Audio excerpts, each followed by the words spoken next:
Good morning. This is Dr. Tom Elliott, Medical Director of BC Diabetes. It's 2022, August 16th, and sitting with me is a new client to BC Diabetes, Alan DeBlois. Alan, thank you very much for agreeing to do this video. The purpose of the video is to offer a real-life example of the dangers of glyburide. Alan is 55, he's newly referred to BC Diabetes. 2 weeks ago, he had a severe hypoglycemic reaction from glyburide. His sugars went down to 2, he was unconscious, and it was because of glyburide. All the other medicines he was on do not inhibit the negative feedback loop for the rise in sugar that normally occurs when sugar goes low. Alan, can you tell us what happened? I know you were unconscious, but what happened when you were unconscious? So early in the morning that day, I was a little bit. I was not feeling well, but after lunch, I was feeling a little bit dizzy. That's around 2:30 in the afternoon. So I said probably if I took a nap, I'm gonna feel better. So I took a nap, and then this is where the blood sugar level drops. I was unconscious for 10 to 15 minutes.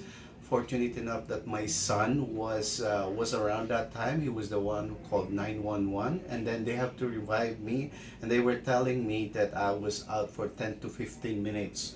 But before that, before my son called 911, my son was telling me that I was behaving very erratically. So I was basically crawling on the floor. So this is when the paramedic came. It was probably around 3:30 in the afternoon. And did your son know it was low blood sugar, or did the paramedics figure that out?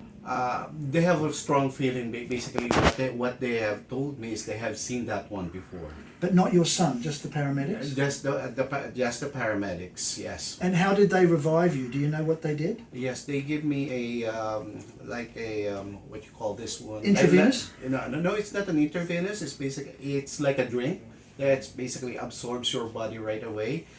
They stayed for at least an hour, and I would say at least an hour before my sugar basically went up. Wow, I'm so glad that everything went by without any permanent damage. Yes. Alan, looking back in the past few years, I know you've been on glyburide for a long time. Do you think you've had other low sugars that just weren't as bad?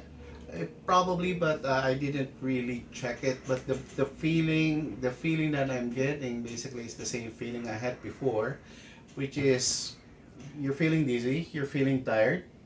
Then this is what I felt basically on that day. Alan, you've given permission for us to take a video of the screen that shows your medication. So let's see the medications that Alan was on. On that day, he was taking metformin, saxagliptin, glyburide. These drugs are all available through Pharmacare. The saxagliptin with a special authority, and he is on liraglutide as well, which we'll be switching to Ozempic, and enalapril and rosuvastatin.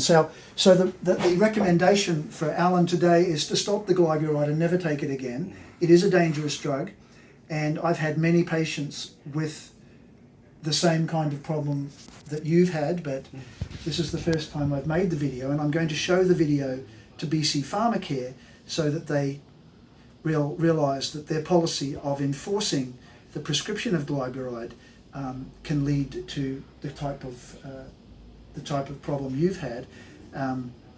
I've had another client who, when he was under the care of another doctor, was in a motor vehicle accident that caused paraplegia in another driver. So this drug is a dangerous drug, and that's why we don't prescribe it at BC Diabetes. At least we don't prescribe it in the usual way.